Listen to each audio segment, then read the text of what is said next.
All right, Adam here with lesson 5, and I'm going to break this up into two parts. It's probably the most important lesson in the entire course, which is going to be real weird because you are not going to see anything about the Bink machine in this lesson. I call this the canvas. And when I call this the canvas, my canvas is a silly Excel spreadsheet, which I will paste a link in the description that shows my allocation of percentages for every single position. When I say that I want to tell the optimizer what to do, I want to map it out for myself, and then I will pop it into the Bink machine when I'm ready. This allows me to, and I've done this, I disciplined myself to do this every week last year.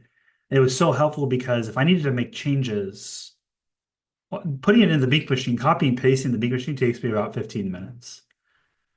But me going through the slate and actually adjusting things and making sure it still fits, I needed to do that here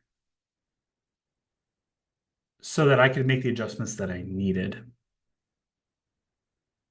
And I think this is incredibly important. So I'll put a link to this. It's a silly little spreadsheet. It's not anything fancy, but it's so important to help you think through the slate and how you're going to set your lineups from an exposure standpoint before you go dump it into the Bink machine and then question why the Bink machine is doing things that you didn't expect it to do. So how does this actually work? Let me zoom in here on the quarterback.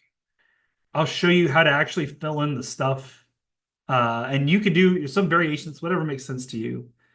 I'm going to pull up DraftKings on my other screen here. And let's say, like, for instance, you want Josh Allen on 20% of your rosters and his salary is 8,000. Cool. Let's say you want Tua Tagovailoa on 50% of your rosters, like our example from the very first lesson, not 5,000, 50%. And his salary this week is 7,000. And then let's say you want, I don't know, Anthony Richardson at 20% of your rosters at what is this price? 6,300. And then let's end with like Caleb Williams at 10% at 5,900. It's not difficult, but it makes you have to think through how you're actually going to allocate these positions. Guess what? This is the important part. There's a couple important parts. Your quarterback needs to have a total ownership of 100% because 100% of your rosters will have one quarterback and no more. I know this is simple, but I've seen so many people be like, man, I really wanted, I wanted 50% Josh Allen, Tua, and Anthony Richardson, and I'm not getting 50% of any of them. Yes, that's not mathematically possible. And so this forces you, and this gets you in the discipline of, man, I really want to play Josh Allen, but I want 50% Tua. So how much am I willing to sacrifice to make that work? And so it forces you to put real percentage numbers to these players. Now, the same thing applies for running back. And again, this is where you need to start thinking about the slate. Remember in the Bink machine settings, let's see if I can get back to the Bink machine settings. Remember in the build settings and the build settings lesson, I talked about limiting your flex.